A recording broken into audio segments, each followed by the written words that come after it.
All right, this is lesson 20, writing and solving inequalities in one variable.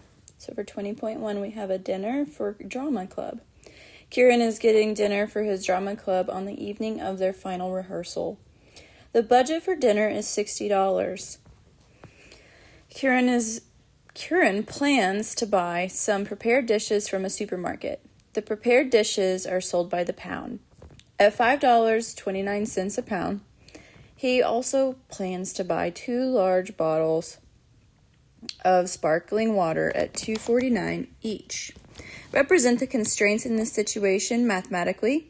If you use variables, specify what each one means. So, first thing, I know the major constraint is that he only has $60. If I go to the store with $60, I cannot spend more than $60. So $60 is my maximum, which means it is the greatest amount that I can spend. I can spend equal to $60, but I cannot spend more than it. So we then know that, let's see here, he's buying prepared dishes, which is sold by the pound. We know how much it costs per pound. We do not know how many pounds of food he is buying. So $5.29. I'm going to say P. Over here, I'm going to write P equals prepared dishes.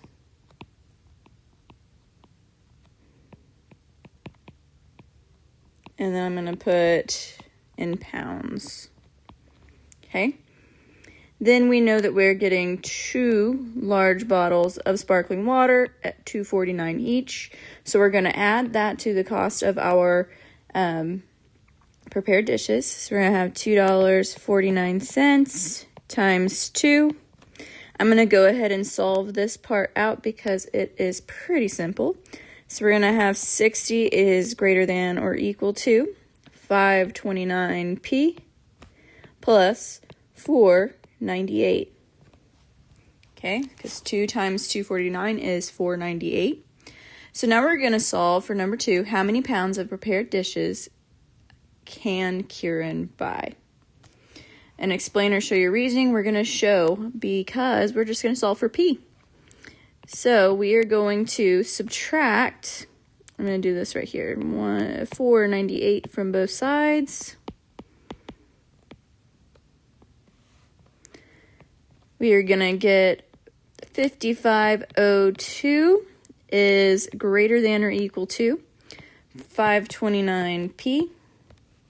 Then we're going to divide by 529 on both sides.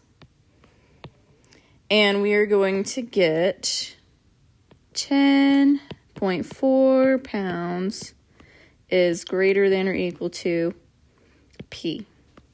So that is how much he can buy at most. Okay?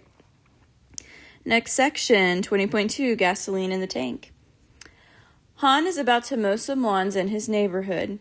His lawnmower has a 5-gallon fuel tank, but Han is not sure how much gasoline is in the tank. He knows, however, that the lawnmower uses 0.4 gallons of gasoline per hour of mowing. What are all the possible values for X, the number of hours Han can mow without refilling the lawnmower? So, if we have a 5-gallon tank, 5 gallons is the most gas that this tank can hold. If we divide that by 0.4 gallons per hour, we will get the number of hours as 12.5 hours. So that is going to be our maximum number of hours that Han can mow.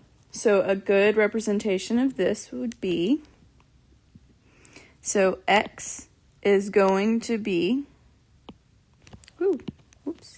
less than or equal to 12.5 hours. Another way we could write this would be to do the 5 divided by 0.5. So X is less than or equal to 5 gallons divided by 0.4 gallons per hour. I think that's good for that one. Let's go to the next page. All right. 20.3, different ways of solving.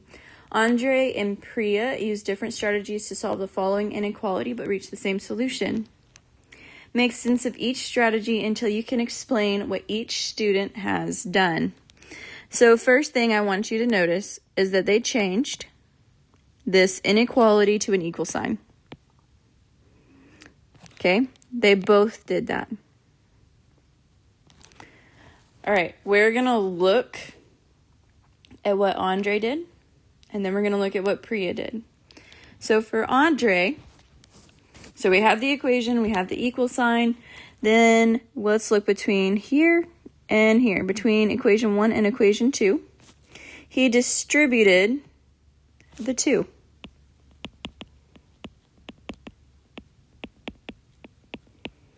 Okay, between 2 and 3. He subtracted 18 from both sides.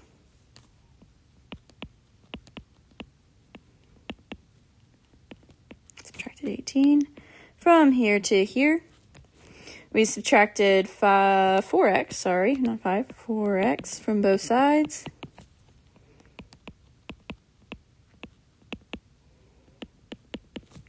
And from here to here, divided by -5.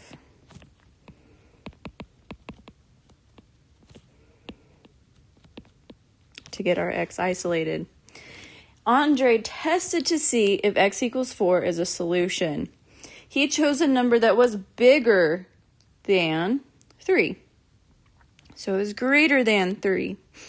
He plugged it in to the original equation.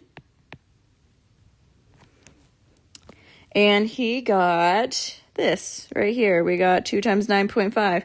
2 times 9.5 is actually 19, not 17. 19 is less than 14. That is false. Okay? Even if it was 17, it'd still be false. The inequality is false, so 4 is not a solution. If a number greater than 3 is not a solution, the solution must be less than 3, or 3 is greater than x. So, I prefer, personally, testing to see if a solution, see if certain numbers are a solution. I like to pick one on both sides of our value of x. So, I like to do one that's smaller and one that's bigger. And whichever one's true is where we have our line, our number line in this case. And in the future, we'll do some shading on graphs. So I like to do one on both sides. For me, that's what works. You can also do what Priya does here. So let's see here. First step from here to here, Priya distributed the 2.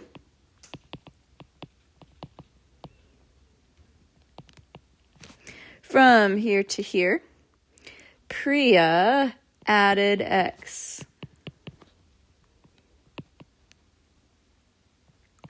Okay, actually I'm going to rewrite that so it doesn't look like it's a Greek letter. Okay, we're going to subtract 3 from both sides.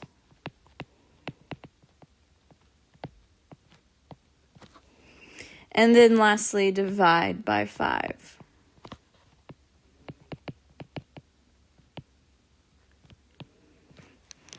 All right, in 4x plus 3 equals 18 minus x, there is a 4x on the left and a negative x on the right.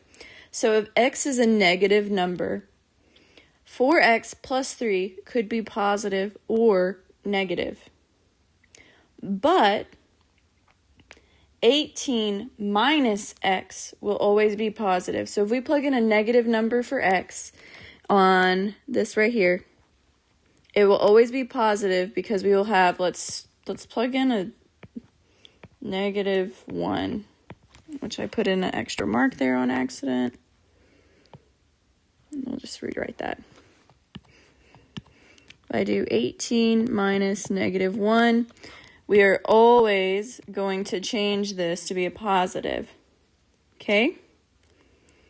So, for 4x plus 3, so we're going back to our inequality up here, is less than 18 minus x. To be true, x must include negative numbers or x must be less than 3.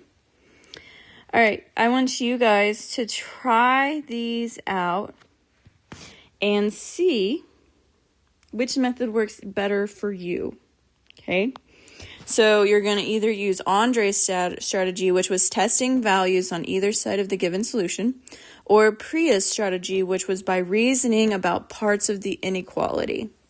Again, my favorite strategy is Andre's. But if you can explain in words why